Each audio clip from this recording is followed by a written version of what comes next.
Gizonduzek bere ibilbidearen hastapenetan euskal gizonen eskutitza berdintasunaren alde eta emakumeenganako indarkeriaren kontra izeneko kanpaina jarri zuen abian. Gizonei zuzendutako kanpaina zenura, berdintasuna sustatzea eta indarkeria sexista salatzea helburu zuena.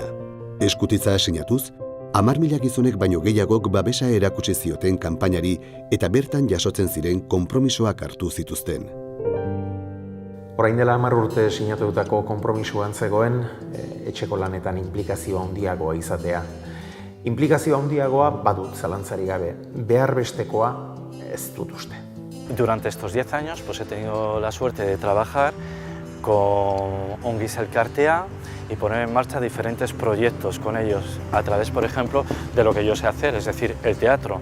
Hemos hecho 2 proyectos de Teatro Forum, uno para adultos, hombres, siempre abiertos a mujeres, evidentemente, y otro para jóvenes, chicos y chicas. Es necesario educar para una nueva ciudadanía democrática, igualitaria y social, y así aprender todos a ser personas solidarias, justas, cultas e interculturales, responsables y comprometidas. Yo creo que ya en este bloque de 10 años ya ha llegado el momento de pasar a la acción ahora.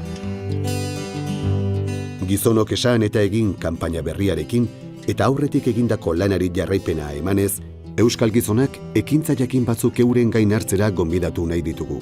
Modu honetan, gizonek egunerokotasunean berdintasunarekin duten konpromisoa handitzea bilatzen dugu. Horretarako, aplikazio informatiko bat sortu dugu. Honek, urrats gutxi batzuetan gure konpromisoak aukeratzen lagunduko dugu. Lehenengo eta behin, aplikazioak gure jokaerak aztertuko ditu. Pertsona guztiek jakinda edo jakingabe errepikatzen ditugun jarrera sexista horiek aztertuz. Ostean, konpromiso desberdinen artean gurea hautatzeko aukera emango digu eta hau betetzeko baliabideak eskainiko dizkigu. Horrez gain aldizka, betetzeke ditugun ekintzak gogoratuko dizkigu eta behin aukeratutako ekintzak bete ditugunean, horren berri emateko mezuak aplikazioari helarazteko aukera izango dugu.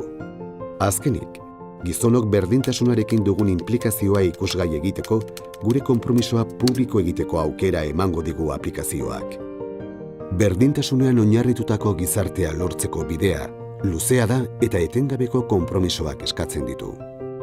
Konpromisoak bete, berriztatu eta berria gehitzera animatzen zaituztegu. Guztion artean pertsona librez osatutako gizartea eraiki dezagun. Yo me comprometo. Yo me comprometo. Gizonok esan eta egin.